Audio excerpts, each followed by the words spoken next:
নমস্কার বন্ধুরা, welcome to Namita lifestyle. সকল বন্ধুকে স্বাগত জানিয়ে শুরু করছি আজ অনুষ্ঠান বাড়ির মতো মোচা চিংড়ির মালাইকারি। আমি এখানে 350 গ্রাম চিংড়ি নিয়েছি। চিংড়ির ওজন কম ছিল তাই একটি বাগদা চিংড়ি নিয়েছি। চিংড়িগুলোকে এবার আমি কেটে ভালো করে ধুয়ে তুলে নেব। চিংড়িগুলো আমার কাটা হয়ে গিয়েছে। একটি পাত্রের জল নিয়ে চিংড়িগুলো ভালো করে ধুয়ে নেব। 2 থেকে 3 বার জল পাল্টাই করে আমি ধুয়ে তুলে নিলাম একটি প্লেটে। চিংড়িগুলো দেখুন বন্ধুরা, খুব সুন্দরভাবে আমি কেটে নিয়েছি। চিংড়ির সুর বাদ দিয়েছি এবং ওর মাথার ধারে যে নোংরাটা থাকে সেটাও ফেলে দিয়েছি। পাশগুলো ভালো করে কেটে নিয়েছি এবং লেজের দিকে কেটে যে শিরা যে নোংরা অংশটা থাকে সেটাও টেনে ফেলে দিয়েছি। এরপর আমি নিয়েছি দুটো কাঠি দুটো ভালো করে পরিষ্কার করে ধুয়ে নিয়েছি এবং ছোট ছোট সাইজ করে চিংড়িগুলোর মধ্যে পরিয়ে দিয়েছি। সবগুলো এভাবে আমি পরিয়ে নিয়েছি। এরপর দিয়ে দিলাম 1/2 চামচ লবণ, 1/2 চামচ হলুদ গুঁড়ো, পরিমাণ মতো সর্ষের তেল দিয়ে দিলাম।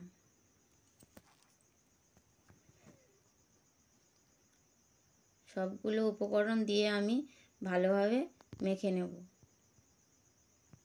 প্রত্যেকটা চিংড়ি এভাবে ভালো করে ধরে ধরে মেখে নিলাম।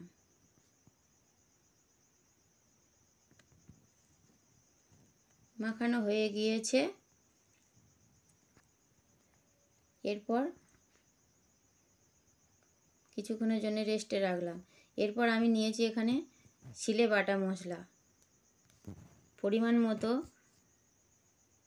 নারকেল বাটা, নারকেলের দুধ, রসুন বাটা, আদা বাটা, পেঁয়াজ বাটা, কাঁচা লঙ্কা বাটা এবং টমেটো বাটা।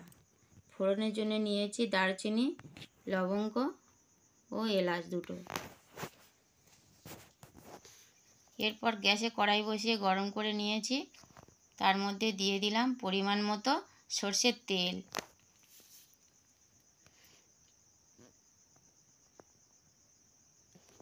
তেল গরম হয়ে গিয়েছে। আমি এবার কিছুক্ষণ একটু নাড়াচাড়া করে নেব।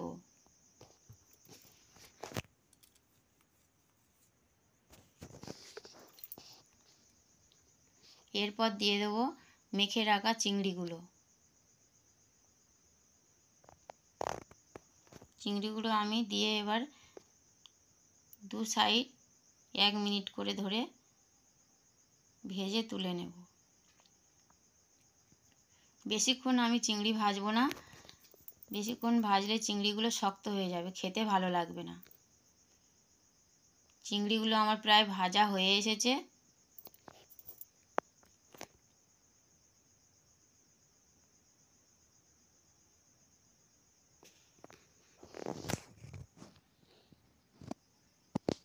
চিংড়ি ভাজা হয়ে গিয়েছে। এবার আমি তুলে নেব।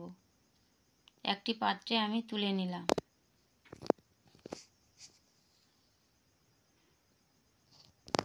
সেই কড়াইয়ে কিছুটা তেল আছে, আমি তার মধ্যে আরও কিছু তেল দিয়ে দিলাম। সরিষার তেল দিলাম।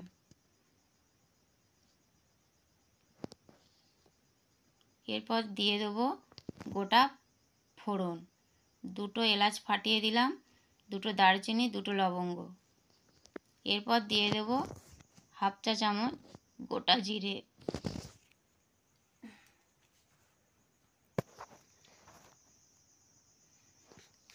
এখন আমি গ্যাসের ফ্লেমটা হালকা রেখেছি। ফোড়নগুলো লাল লাল করে ভেজে নিলাম।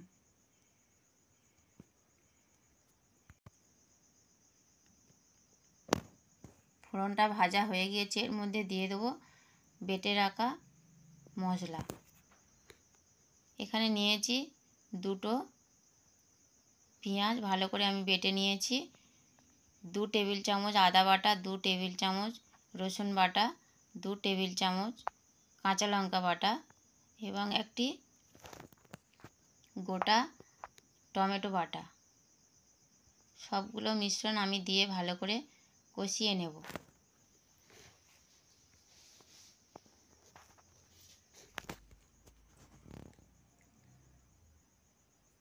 কিছুক্ষণ আমার কষানো হয়ে গিয়েছে। এরপর আমি দিয়ে দেবো 1 চামচ কাশ্মীরি গুঁড়ো লঙ্কা, দিয়ে দিলাম 1 চামচ লবণ, দিয়ে দিলাম 1 চামচ হলুদ গুঁড়ো। এগুলো দিয়ে আমি ভালো করে মিশিয়ে নেব মশলার সাথে।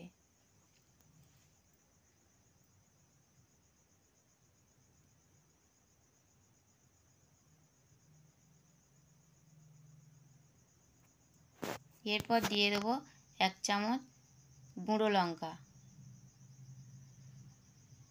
আরও কিছুক্ষণ মশলাটাকে আমি কষিয়ে নেব।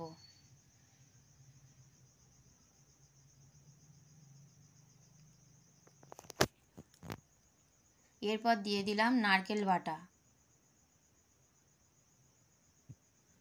নারকেল বাটা আমি কিছুক্ষণ কষিয়ে নিলাম। এরপর দিয়ে দেবো নারকেলের দুধ।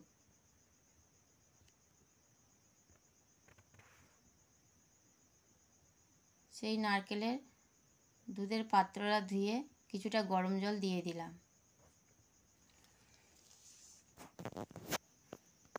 ভালো করে আমি মশলাটাকে আরও কিছুক্ষণ কষিয়ে নেব।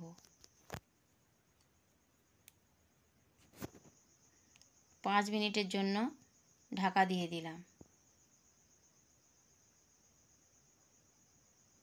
5 মিনিট পর ঢাকনা খুলে নিলাম।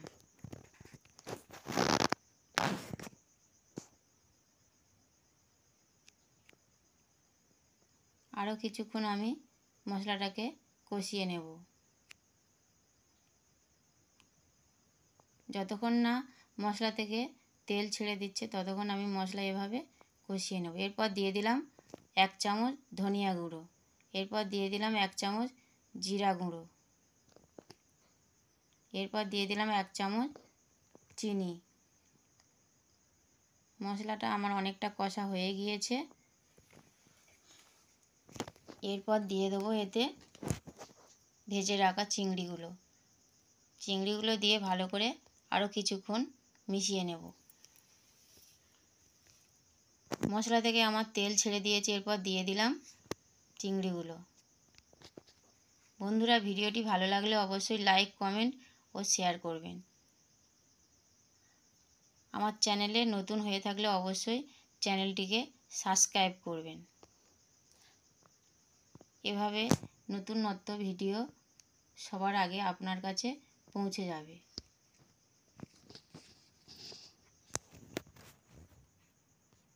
আমি এরপর দিয়ে দিলাম পরিমাণ মতো গরম জল। আপনারা যে যেমন ঝোল পছন্দ করবেন সেই রকমই জল দেবেন।